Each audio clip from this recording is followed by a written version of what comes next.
Hey there, this is Dr. Evan Osar, developer of the Integrative Movement System. Welcome to the first video series of the 2017 Integrative Movement Insider series. And we're going to start out this year by talking about the new rules of posture. I want to start out with this topic because it's been one of the more hotly debated topics recently in our industry. So I'm going to start out by answering the question, does posture even matter, especially as it relates to our general population clients?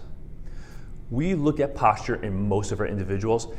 Whether or not we address posture is really dependent upon their movement strategy, our client's movement strategy, and whether or not we feel it's impacting their movement and or being impacted by their movement. Because our goal is never to make people look perfect or to fix posture or to make them stand around like real tall like this with their shoulders back and their head long. That's not our goal. What we're looking for is, and determining through our assessments, is whether or not their postural strategy is carrying over into their movement strategy and whether or not the movement strategy is therefore impacting posture. And here's an example of that concept. Say your client presents with a forward shoulder position, so the classic forward shoulder position. What we want to see and determine is this position impacting their ability to lift their arm overhead and or to load the shoulder. And is that then impacting how they feel in their body? Is it making them more tight and or decreasing their range of motion? Is it impacting their strength? Is it creating impingement or creating chronic tension in their neck, shoulder, and or upper thorax? And only when we determine that it is impacting or being impacted by their movement do we want to alter their position and or create a more optimal or efficient position for them. Because some clients will present with this forward shoulder position and it doesn't impact their function, their movement, or their ability to impact their functional goals. In those individuals, we are not trying to fix their posture or correct their posture.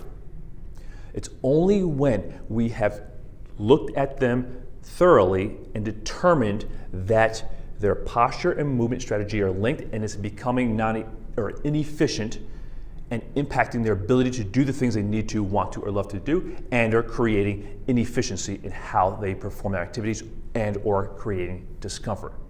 So, the number one problem we see is when their postural strategy is reinforced in their movement and or exercise strategy, meaning that when they're rowing, they're pulling themselves right into this position and it's creating loss of range of motion and or loss of strength and or decreased ability to do the things they want to and or creating pain. When they're pushing patterns, they tend to push themselves right into this position and then they get out of their pattern and like, yeah, my neck feels a little tight or I've lost some range of motion. And we use our assessments to determine whether or not that is impacting or being impacted by their movement. So our corrective exercise strategy is based around creating more ideal alignment and control so that when they load the shoulder is loaded in a more optimal position, because we can determine that this is not an optimal position to load the shoulder in, and it will ultimately create impingement issues, loss of range of motion, and ultimately discomfort and or issues elsewhere. And we use our assessments to determine that. So our corrective exercise strategy is to help them align and control that joint better for purposes of loading. We're not just trying to correct for the sake of correcting, we're trying to correct for a more optimal position for loading and for movement. And we use what works. So if you use corrective exercise like we do, then use what works. If you don't use corrective exercise and you just use the fundamental movement patterns, absolutely, there's no problem with that. Use what works, don't bash other people for how they work. Use what works best for you and makes the most sense to your clients.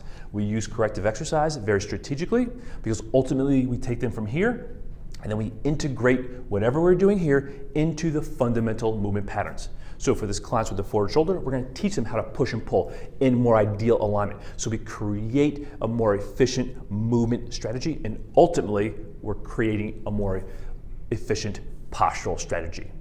Because the number one strategy we use to help our clients move better, feel better, and perform better is to take the concepts from here, the corrective exercise strategy, integrate them into the fundamental movement patterns, pushing, pulling, squatting, lunging, bending, and rotating, and move them towards their functional goals, whatever they may be, whether it be to look better, to feel better, and ultimately most of our clients are coming to us to perform better.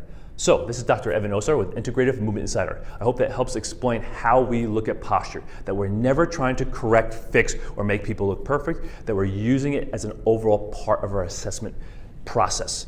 And only when we feel like posture is affecting movement and or being affected by their movement patterns and ultimately is creating discomfort and or affecting their ability to achieve their functional goals do we start to affect their posture. But we're always trying to improve function, and ultimately, usually, their posture improves as we get them into a more efficient movement strategy. So thanks for watching this video. So in video 2 and 3 of this series, I'll demonstrate how we use these concepts through pushing and pulling patterns using that forward shoulder again as an example. So again, thanks for watching. We'll catch you next time.